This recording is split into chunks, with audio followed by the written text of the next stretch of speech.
kembali lagi dengan saya Farid Darmawan Isman. Nah, kali ini saya akan menjelaskan sejarah kebijakan ekonomi masa kepemimpinan Presiden yang keempat, yaitu Abdurrahman Wahid atau disebut dengan Gus Dur, yang masa kepemimpinannya dari 20 Oktober 1999 hingga 23 Juli 2001. Yuk kita simak videonya. There are four presidents. The first one is crazy about women. The second one is crazy about fortune. The third one is truly crazy. The fourth one, myself, is driving people crazy.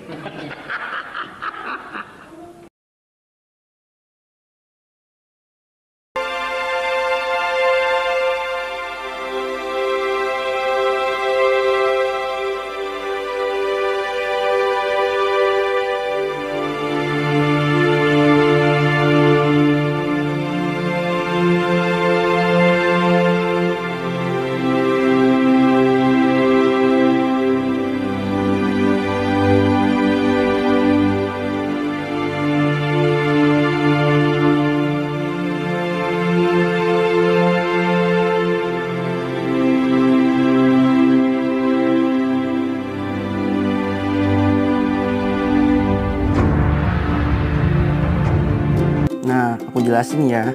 Masa pemerintahan Presiden Abdurrahman Wahid atau disebut dengan Gus Dur ditandai dengan implementasi desentralisasi fiskal dan otonomi daerah. Selain itu, peneguhan prinsip-prinsip dasar toleransi dan pluralisme, jaminan atas perlindungan hak-hak melalui perlindungan hak minoritas, serta kemiskinan melalui gerakan terpadu pengentasan kemiskinan dan proyek pedesaan. Nah, di sini ada tingkat PDB per kapita, kemiskinan dan pertumbuhan ekonomi dari tahun 99 hingga 2001. Dan yang pertama adanya PDB per kapita. Di tahun 99 yaitu ada angka 18,828 juta. Naik di tahun 2001 menjadi 19,920 juta rupiah. Yang kedua adanya pertumbuhan ekonomi dari 0,79% di tahun 2000 naik menjadi 4,92%, dan di tahun 2001 turun menjadi 3,64%. Dan untuk tingkat kemiskinan dari tahun 99 yaitu angkanya 23,4%, turun di tahun 2000 menjadi 19,1%, dan di tahun 2001 turun lagi menjadi 18,4%. Nah, di sini ada implementasi desentralisasi fiskal untuk membiayai pemerintah daerah sebagai tindak lanjut dari otonomi daerah dan desentralisasi fiskal.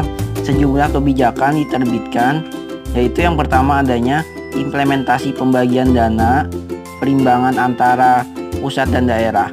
Dan yang kedua adanya penerapan pajak daerah dan retribusi daerah. Yang terakhir, pemerintah daerah diizinkan untuk mengajukan pinjaman daerah. Nah, di tanggal 26 Oktober 99, Presiden Gus Dur membentuk Kabinet Persatuan Nasional.